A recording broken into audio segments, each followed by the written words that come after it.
We're a little late, but we're here. Welcome back to the Crazed Social Club live stream.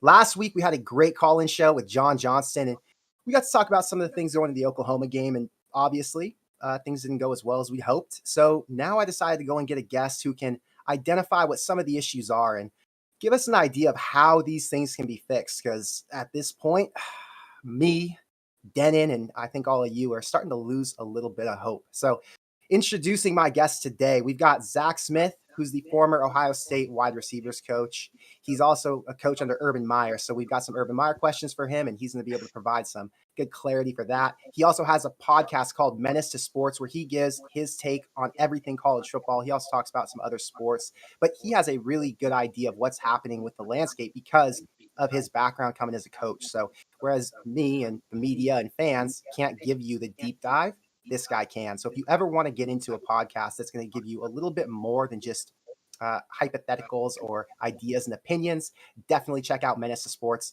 The link for the channel is in my description. You can also type in Zach Smith or just Menace to Sports on YouTube or in a podcast, and you're going to find that one. But what's happening, Zach? Man, I'm fired up to be on the show.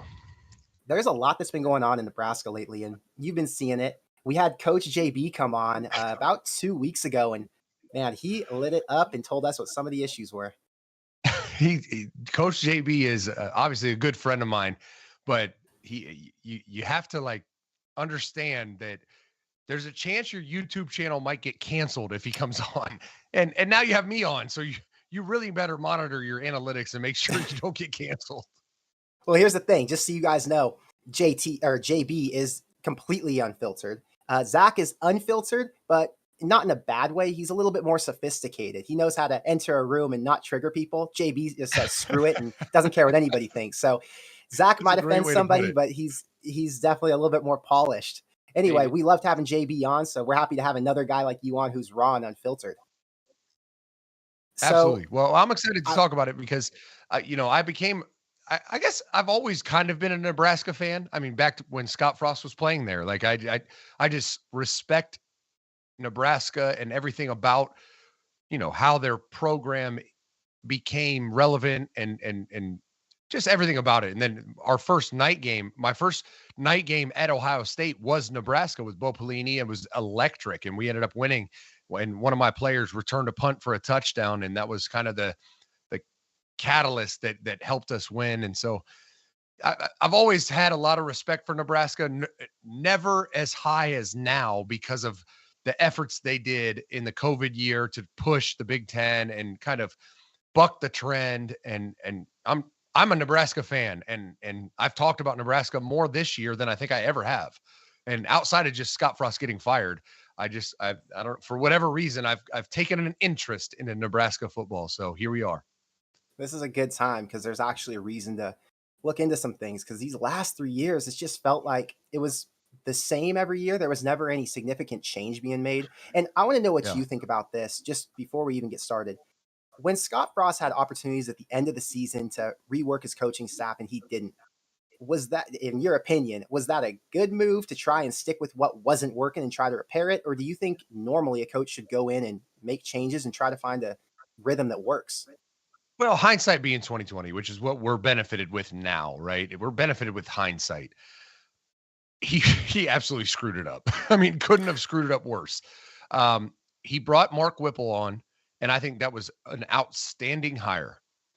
But he didn't address the issues that were at hand, which was the defense. I mean, when I watched the first, 3 games before he got fired, I literally am watching it like the offense isn't terrible, but the defense is. Like, the defense is awful. And there had to be a fix there. There had to be something you could do. And we can blame personnel. We can blame all the things in the world. Casey Thompson played, he's not played bad yet. He hasn't played great, but he hasn't played bad. And I always look at quarterback and defense. Those are the two things that matter, right? There's another 100 other things that you can talk about, skill. Like Alabama right now is going through it because their receivers are awful. That doesn't mean you're going to lose to Northwestern, Georgia Southern. Like, receivers don't make you lose to Georgia Southern, right? Quarterback and defense do. And Casey Thompson hasn't played bad yet. He hasn't played great, but all eyes should be on the defense. And that's why going into the Oklahoma game, I mean, I broke it down on my show and I was like, listen, I've watched the film. I've studied Nebraska, studied Oklahoma, studied the analytics. 0% chance Nebraska wins. But I was like, I just feel like they might. I didn't predict an upset because I told my whole show, I was like, there's no way they can win this based on what I watched, but I feel like they might. And to my credit, I think you watched the first 2 drives. They got a 3 and out from Oklahoma, drove down the field and scored. And I'm sitting there like, I knew it. I knew they would be re-energized, right? And then it fell apart at the seams. But they have a culture issue at Nebraska. They do. So when we talk about that culture issue, there is a name who's come up multiple times. You're familiar with him. Fans are on both sides of this fence right now. You've got some who are desperate and would give anything to get Urban here. And you've got some fans who say he's a nightmare. And because of his last instance at the Jaguars and whatever else he had going on, we don't want him. First off, before we even talk about if it was realistic, would Urban at this point in his career be able to fix the Nebraska culture? For sure he would. Absolutely he would. He's the best I've ever been around at a quick fix. Now, can he be a long-term Nick Saban? We've never seen that, right? He won 2 national championships at Florida. In 2008 was the culmination of the program. I mean, that was 3 years after he got hired, and then it fell apart. He got to Ohio State, year 2, won a national championship, and it didn't fall apart, but it was never sustained. And so could he come into Nebraska and flip everything immediately and achieve success that Nebraska hasn't seen in 20 years? Absolutely he could. He would. I don't know if that would be a long-term plan because he's never been a long-term coach, but he absolutely would flip Nebraska, no doubt about it. And when we talk about he wouldn't be a long-term coach, do you think there's a point where he'll come back in his career and he's going to coach again? Or do you think he's a guy who's going to come in for 3-4 years max? He's not done. No, he's absolutely going to coach again. His ego is too gigantic to let that Jacksonville Jaguars experience be his last time wearing a whistle. There's no chance he doesn't coach again. No chance. So why won't he coach at Nebraska? I don't think Nebraska's the job for him.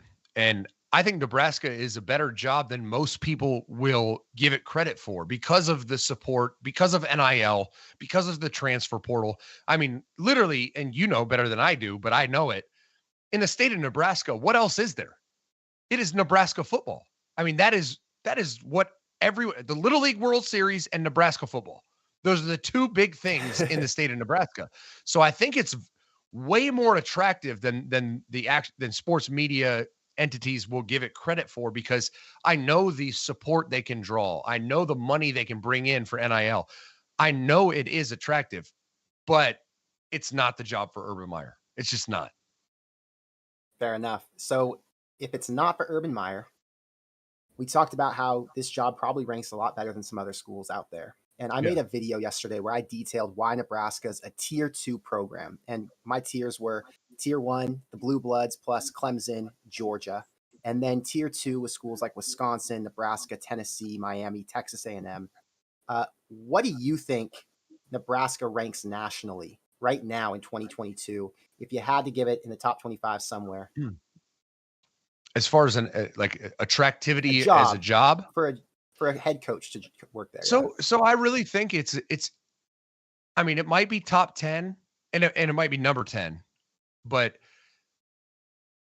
this day and age right now is less about here's what it used to be about, right? 2 years ago, as early as a year ago, it was about like recruiting base. How easy is it for these kids' families to come see them play? That shit, it doesn't matter anymore. Now it's about how much support is there financially. These kids can be millionaires. They can fly their parents to the game. It doesn't matter. You could play in Canada. It doesn't matter. If you have the support and the structure and the programs in place, you can raise the money to get anybody. Nobody cares where you're playing. If you're going to give me $7 million to play for 3 years, I'll go anywhere, right? So I think Nebraska right now in 2022 is twice as attractive as it was in 2020 because Nebraska fans are crazy, just like Ohio State fans. Like, they're so supportive. They will donate money. They will do whatever they can so that the Cornhuskers can be relevant and be good. And so I think it's a top 10 job. I mean, lower end of the top 10, but I think it's a top 10 job because you can get it done there. So in theory, if it is a top 10 job, they're going to have their pick this year, probably. Or do you think that these coaches are going to say, I don't want to go into that mess and try to rebuild that? Because there's this narrative among fans that Nebraska's so broken down and such a mess that no coach is going to want to come in and deal with the headache. Well, it's going to be a long process, right? And you look at Texas A&M right now. Texas A&M is probably, I would say, the SEC's version of Nebraska.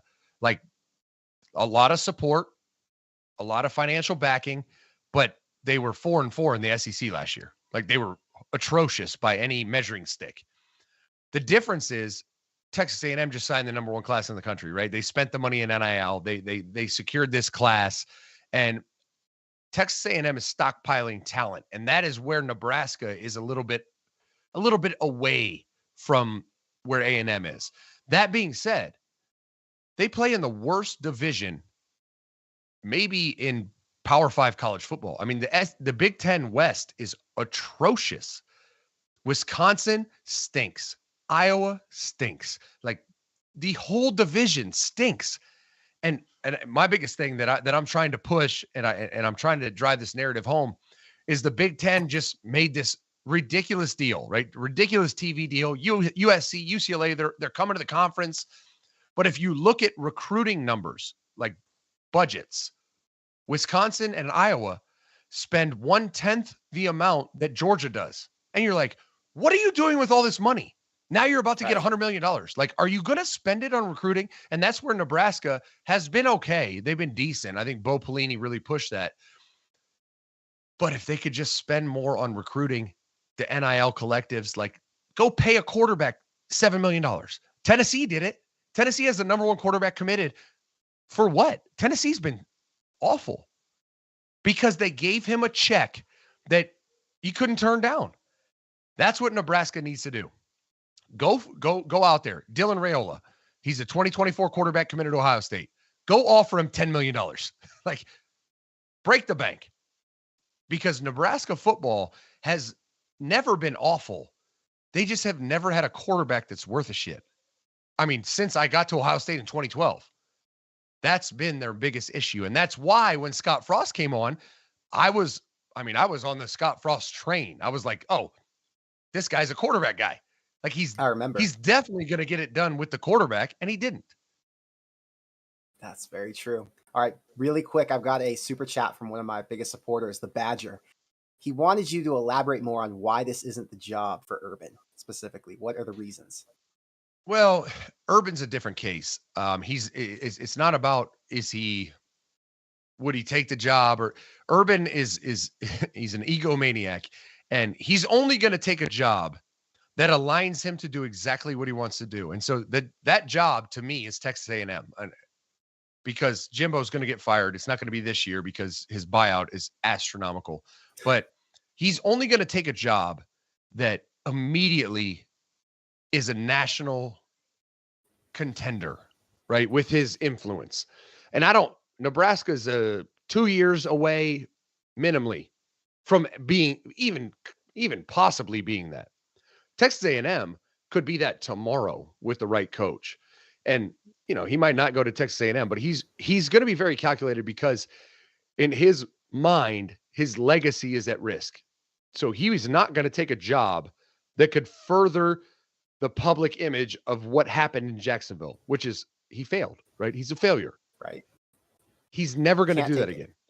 Can't. Not only that, he needs to go somewhere where he can build back. He's going to go somewhere where he knows for a fact, and he's always been calculated. I mean, he took the Bowling Green job and studied the roster beforehand. He'd never been a head coach, studied the roster and knew he had talent. He took the Utah job because of the Olympic money in Salt Lake. The facilities were unreal. He studied the roster and said, you know what? This team might be something. He literally turned down Notre Dame, his dream head coaching job outside of Ohio State, to go to Florida for one reason. He studied the job. He knew the talent on roster. He knew how easy it would be to recruit. So he went there because of his ego and because he wanted to win national championships. That hasn't changed. Nebraska hasn't been nationally relevant since the mid-90s. He's not going to risk it going to Nebraska and just hoping he's that guy and that good that he can get Nebraska back to where they were in 1994. That's such a good response. Like, I think that just shuts all the urban talk down. It makes sense, you know? Why would he, especially after the Jacksonville issue? So I hope that answered the question, Crypto Badger. That was really good. Thank you, Zach. Going back to, we're talking about quarterback and talent, and Scott Frost didn't have the right guy. JB made a comment on the show a couple weeks ago, and a lot of the people in the chat didn't agree with him. So I wanted to get your take. JB said that Nebraska has bad talent, and because they have bad players, they will never be good. He said they suck. And a lot of us have to argue that Nebraska has one of the top 4 most talented recruiting classes over the last 4 years in the Big Ten. So do you think that Nebraska was recruiting low-level 4-star guys and 3-star guys who other teams didn't want? Or do you think that the coaching wasn't right and these guys have really been left hanging? Listen, the culture wasn't right. And to your point, the coaching wasn't right. Obviously, you set the culture as a coach. The culture wasn't right. There's one team when I was at Ohio State that I actually had to recruit against in the Big Ten. It wasn't Michigan. It wasn't Penn State. It was Nebraska. And it was Keith Williams and, you know, that whole era. They actually, I mean, they were in it with some big time kids. Tyjon Lindsey was one. Cameron Brown, the starting corner, the best corner at Ohio State right now, was committed to Nebraska until I flipped him. Like they've never not had Marcus Washington right now, their best receiver, whether it's statistically proven or not. He was one of my top receivers. It was him, Jamison Williams, and Garrett Wilson, I think, or Chris Olave, one of the two. I can't remember the classes. But, I mean, literally my priority in recruiting was those kids. And Marcus Washington now, I know he transferred from Texas, but he's on Nebraska's roster. I still talk to his dad to this day. They have talent. They have enough talent to win the SEC West. I promise you that. They're more talented than Iowa. They're more talented than Wisconsin. They're more Purdue. Like, who are we talking about here? They are more talented than anyone in the SEC West or the Big Ten West. I keep saying SEC. They are the most talented team in the Big Ten West. So it all comes down to culture. It all comes down to coaching. I mean, I've heard all the rumors. Scott Frost was doing XYZ, right?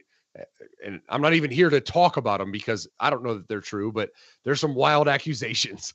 And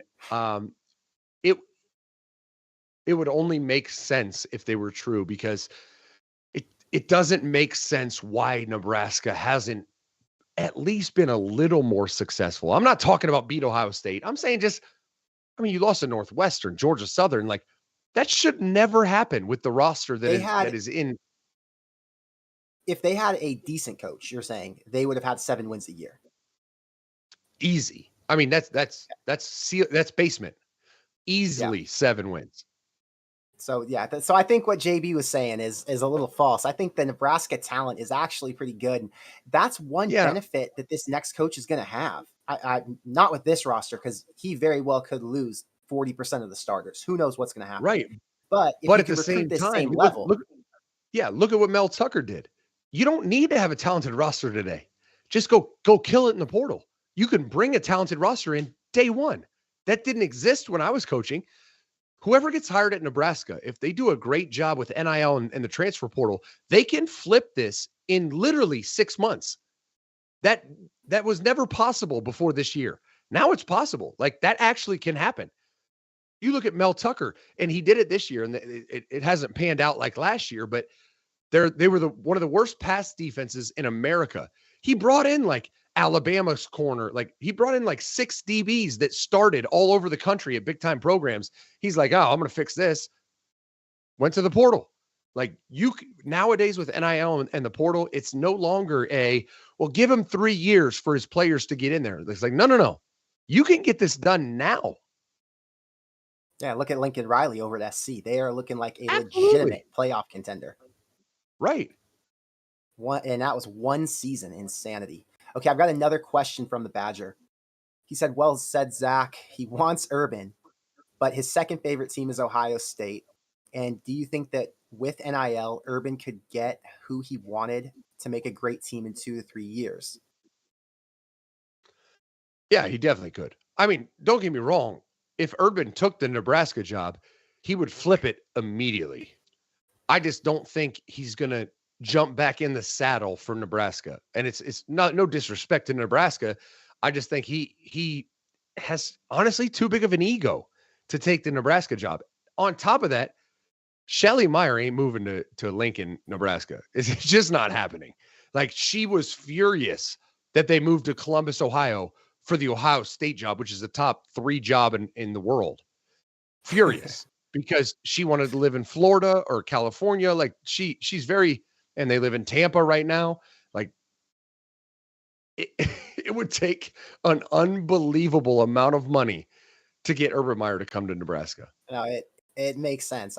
It's hard when you talk about the wife because the wife's going to shut that down. Okay, another question the Badger has.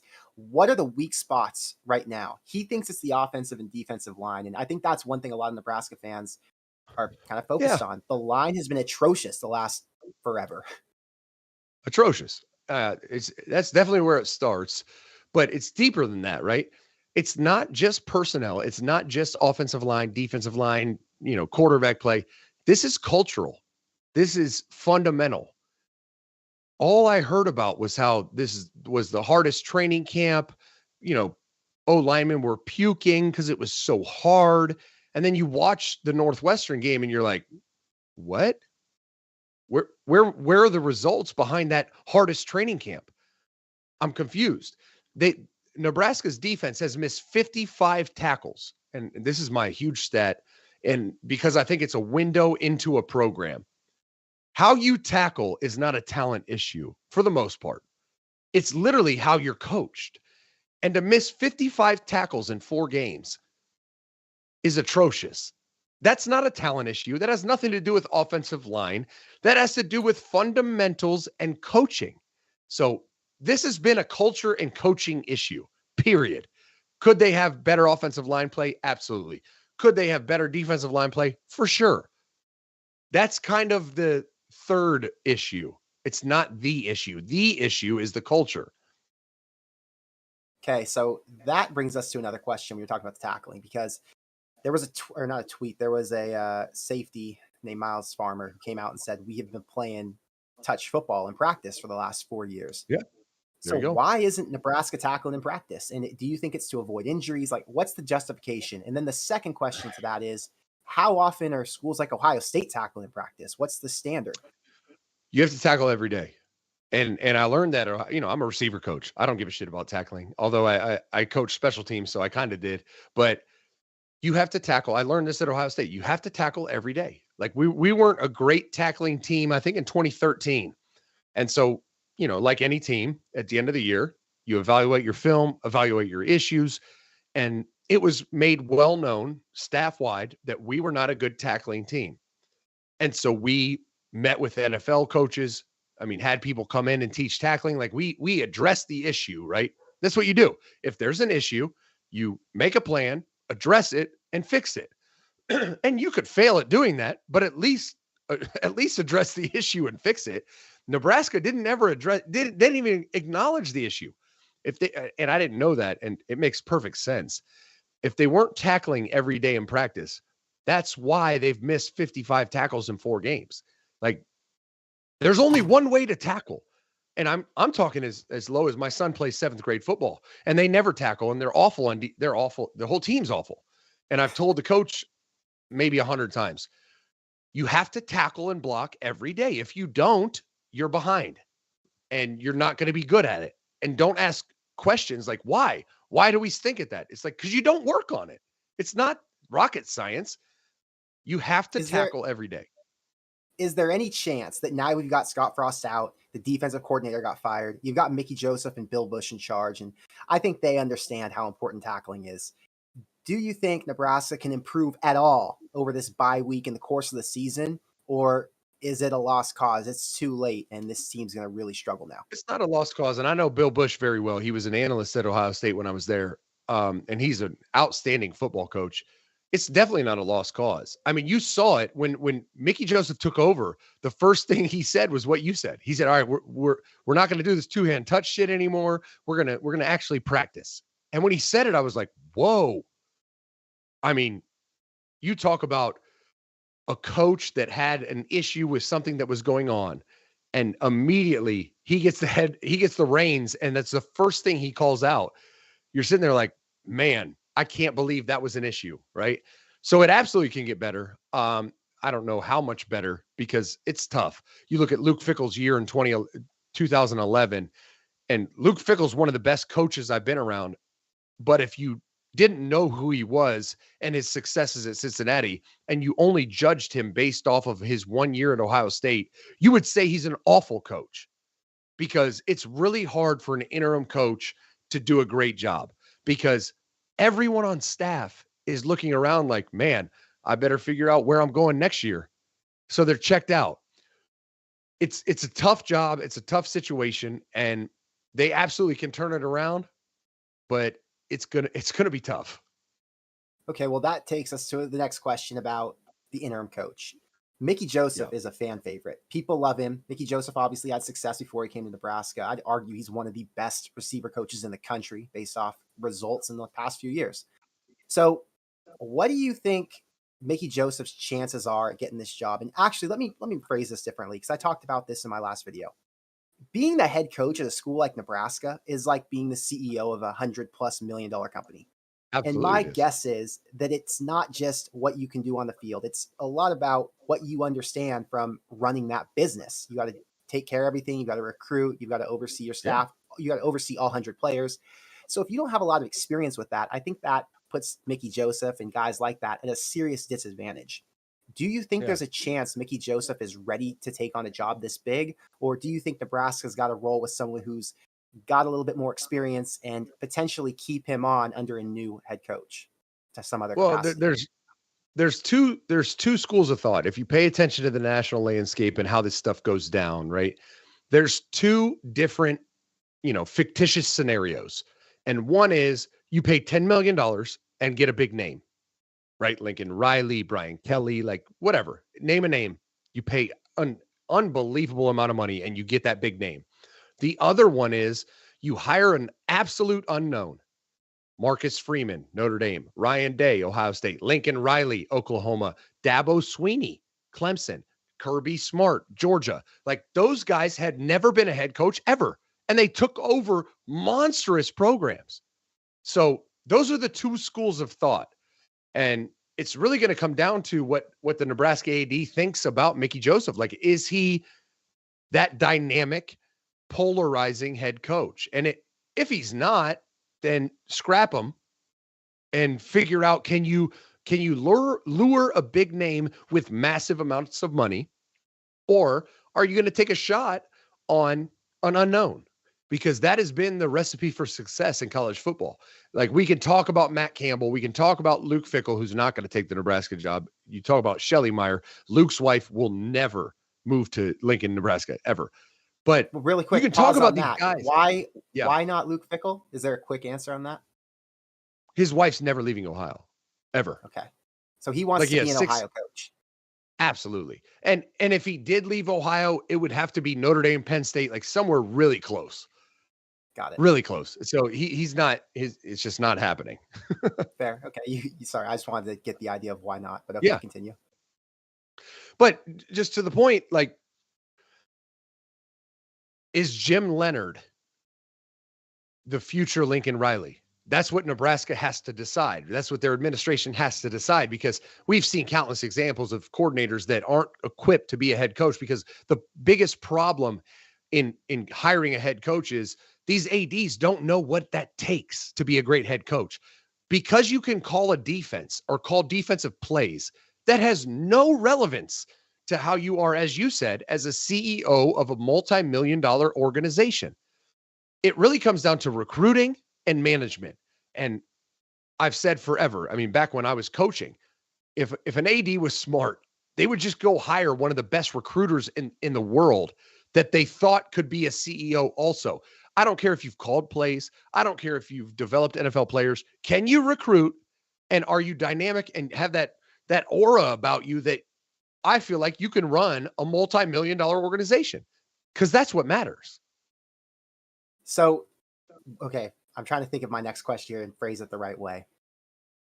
Nebraska has a chance to make a really big hire, but they also have a chance to take a risk, like you said, with a guy like Jim Leonhard, let's say. Can they afford to take that risk at this point with years of mediocrity under their belt? Because fans have had it, right? And nationally, if they have another 3-4 years of 3-4 wins, Nebraska falls to a tier 3 school pretty quickly because players just won't come. It's going to be known as a terrible school. It's going to be lower than Wisconsin, Northwestern. It'll be the bottom of the Big Ten. So do you think it's smarter right now for Nebraska to take a shot at one of those big name coordinators or go with someone who's more proven? Oh, that's a great question. If I was Nebraska, I would absolutely break the bank on getting a big time name. As much as I say Urban Meyer won't go to Nebraska because I mean, he won't. It's not going to happen. So you can pick another name. That's who they should go after, and they should break the bank doing it because at this point, here's the problem Nebraska has right now. It's a lot like Michigan had prior to last season. Like Jim Harbaugh was the prodigal son. Like he was the next coming of Jesus Christ for Michigan football, right? Every year from Rich Rod, Brady Hoke, all of them. When it failed, it was like Jim Harbaugh is the answer. Jim Harbaugh is the answer, right? Then they finally got him and it didn't work out, initially. That was Scott Frost. Scott Frost was big time coach at Oregon. I mean, huge national name coordinator. Went to UCF, quote unquote, won a national championship, right? When he returned to Nebraska, it was like we shot our wad. Like this was it. And he failed. And so now Nebraska is a lot like Michigan was a year ago, where they're like, oh God, what now? Like we brought home the savior and he wasn't a savior. What do we do now? So I wish they would go after a big time coordinator, and I wish we could talk about hiring practices and how that works. That's the biggest issue in college athletics, but they probably should go with a proven winner just to at least get them to 8 wins. Let's just get some consistency here. That's what I'm thinking. Okay, another question that someone had in the chat. Is it more important to focus on an offensive side of the ball, like an offensive-minded coach, or a defensive-minded coach when you're in the Big Ten West right now? And if you're Nebraska? No, I mean the Big Ten West is a different dynamic. I mean, there's not many dynamic offenses in the Big Ten West, although Nebraska has made some of them look kind of dynamic. I mean, just reality. It's a defensive-driven division. But no, I mean, you look at some of the greatest, Nick Saban, Urban Meyer, I mean, Ryan Day. Ohio State has been good. They've always been good on offense. They've never not been since Ryan took over. They were bad for 2 years because of one thing, his choice as a coordinator on defense, right? So whether it's offensive or defensive minded, head coach doesn't really matter. It's if they are, a competent and good head coach, and they can make hires. And I think that's the most under talked about thing for a head coach is how are they at hiring and selecting coaches? Because Nick Saban is the most dynastic head coach in college football ever, certainly in our lifetime. The reason he has been built such a dynasty is his ability to replace great coaches with great coaches. He literally barely ever misses. He hires phenomenal coaches every time. And that's what Urban failed at. Most coaches fail at that. But Nick Saban has found a way to replace Lane Kiffin with Mike Loxley, then Steve Sarkisian. And you're looking at it like, Christ. I mean, you look at the staff that we beat for the national championship in 2014. There's like 6 head coaches in the SEC on that staff. It's just absurd. That is the formula. Find a guy who is a CEO who can recruit well and can hire.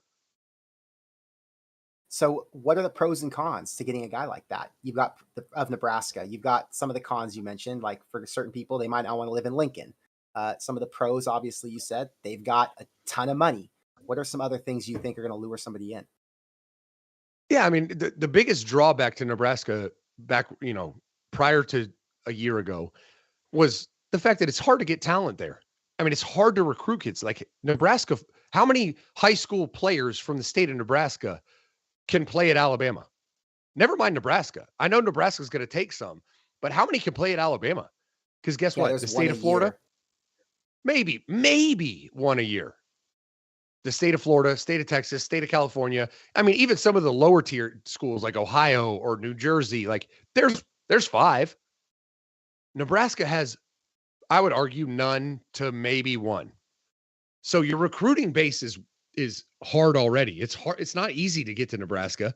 You can't just like take a direct flight, not a major city. It's a tough place to recruit to before NIL came about. Now, nobody cares. You could fly me to Timbuktu, put me on an Uber truck in the back of sitting on straw. But if you're going to pay me $7 million for 3 years, I'm good. I'll sit in the back of that flatbed on some straw. Nobody cares. So I think NIL has benefited a place like Nebraska the most because it's a hard place to win nowadays, right? Which is why they were successful back in the day, because it wasn't like this now. It wasn't, recruiting wasn't national. It was far different. So it can be a big time program now because they can just flat pay people. Just give them a salary. That's a good point. So, speaking to all that, I've got a couple questions left for you. First one, what do you think fair expectations are for this next head coach? Well, given the landscape of the Big Ten West, I think the next head coach has to be a contender in the division, right? We don't have to get outrageous and say they need to win national championships like 1995 when they beat the brakes off of Florida. Like, let's not get outrageous. But the Big Ten West is awful. If the next head coach can't win the Big Ten West, then what are we doing? Just spend some money on recruiting, develop some guys. It's literally, you have to beat Purdue.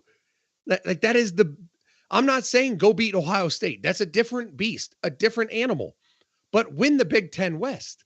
That I think that is the benchmark. That is the standard. That is what Nebraska should. That's what Nebraska deserves, to at least win the Big Ten West. Go to Indianapolis. I don't think they've ever been, and One time.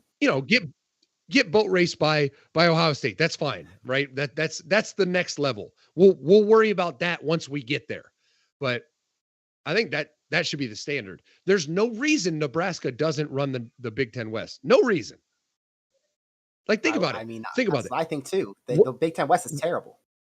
Well, I'm just saying, what is a more difficult place to recruit to, or who has more support than Nebraska? Wisconsin? No. Iowa? No. Purdue? No. Like, no one in the Big Ten West can even state a case. Maybe Minnesota because it's in a big city, but absolutely not. Those are Vikings fans. They're not Gopher fans. Like, Nebraska should be the crown jewel of the Big Ten West.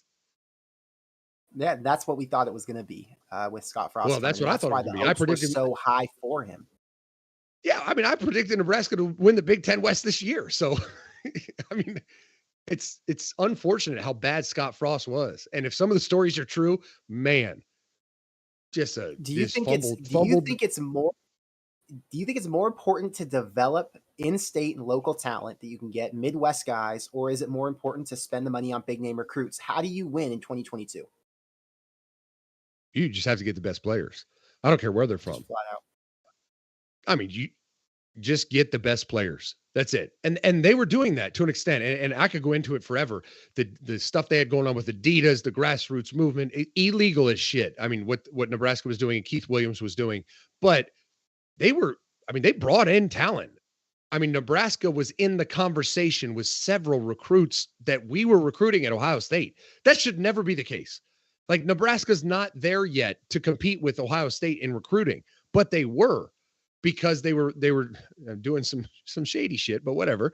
That never bothered me.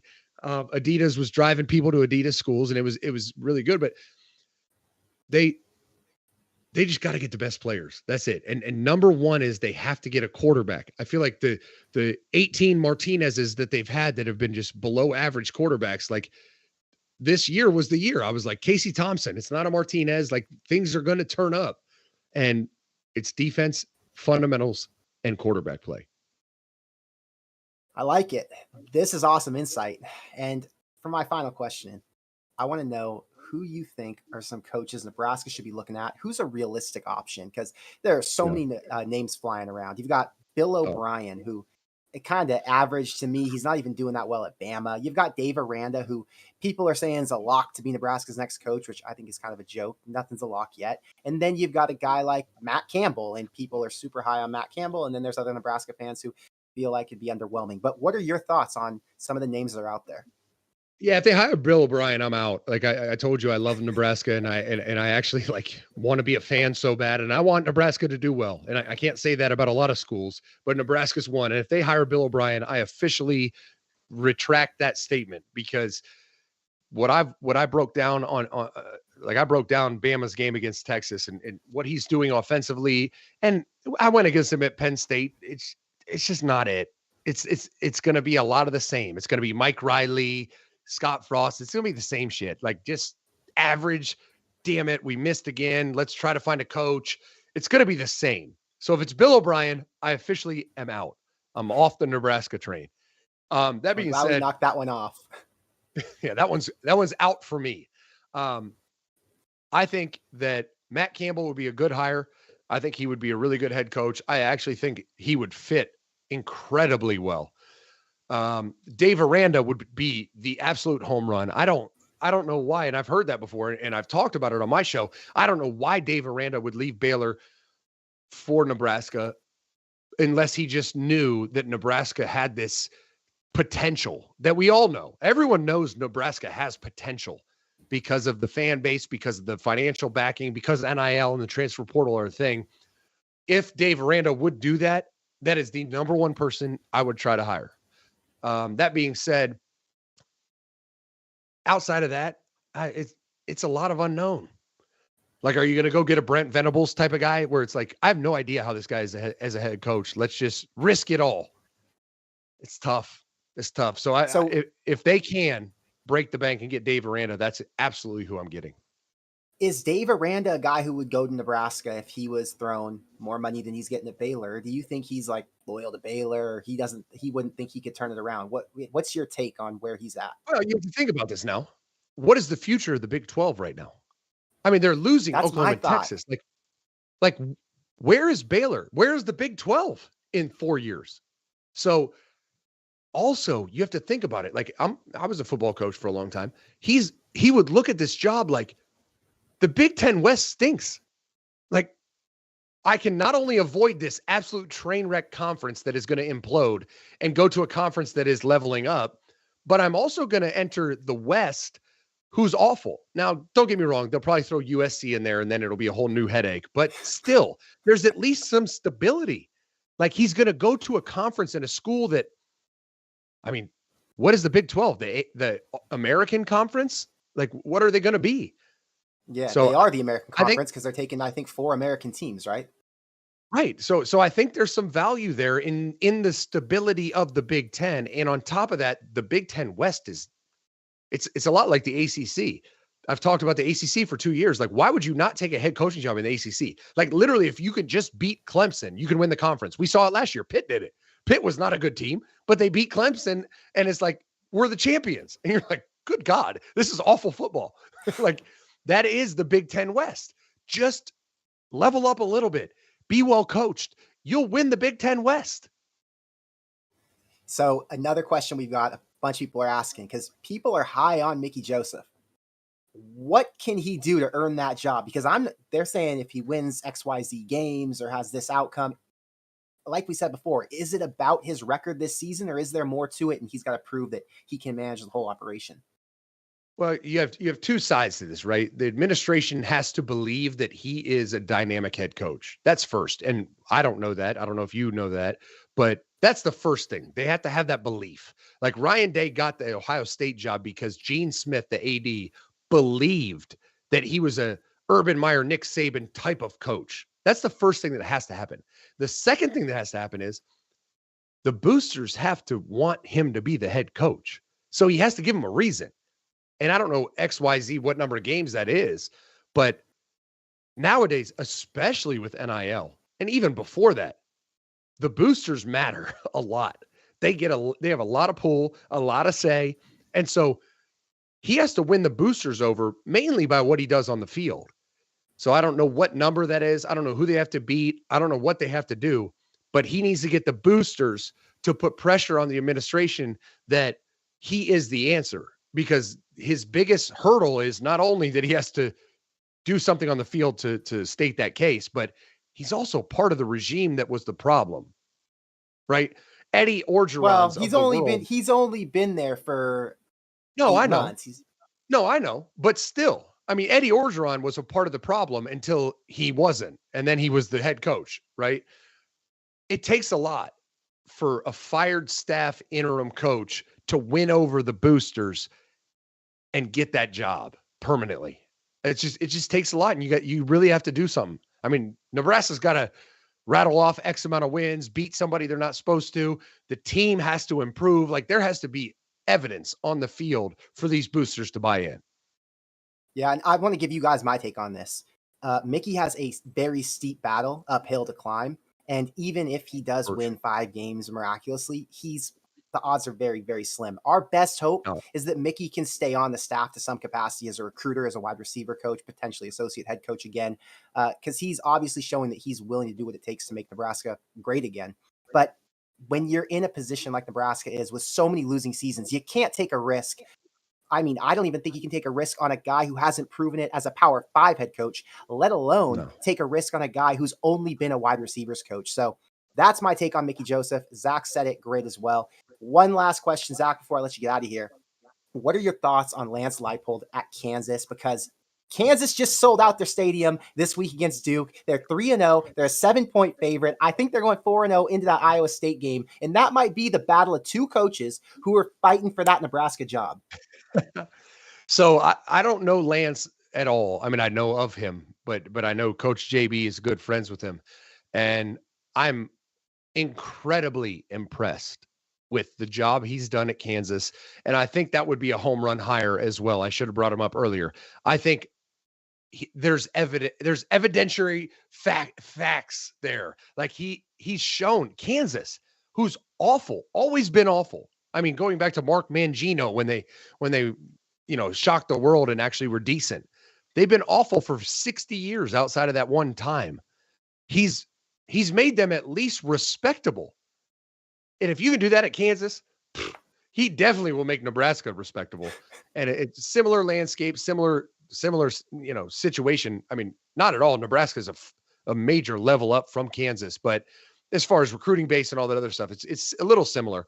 I think it would be a home run hire based on what he's done this year alone. I love it. Well, I'm hoping that they find the right guy, and hopefully when they do get the right guy, we can bring you back on to get some analysis on where that guy's at in his season and what your thoughts are for the program going forward, because there's still a lot to talk about with this team, and there's a lot of hope still in the Nebraska fan base. But no doubt, Crypto Badger has one more thing to say. This is our biggest supporter here. He said, what a world we live in when Kansas has a better record than Nebraska, but here we are. And I think that's the funny part. Nebraska is just as down bad as Kansas, and Kansas finds their coach before Nebraska does, even though we've got all the money to find the right guy and the tradition to bring the right guy in. But that just shows you a lot of finding the right coach is luck. You don't know. You just got to bring the guy in and hope he can figure it out. For sure. I mean, you look at and Scott Frost clearly wasn't the answer. We all know that now, but it takes a lot for an administration to actually identify who is going to be a great coach, right? Like Tom Herman's a great example. He went to, Urban Meyer's coordinator, went to Houston and won. Texas brought him in, but the problem was Tom Herman was an absolute train wreck off the field, and Texas didn't identify that or do their research. From what I've heard, so was Scott Frost. And it's like, yeah, they could be good coaches, but if they're absolute train wrecks, what does it matter?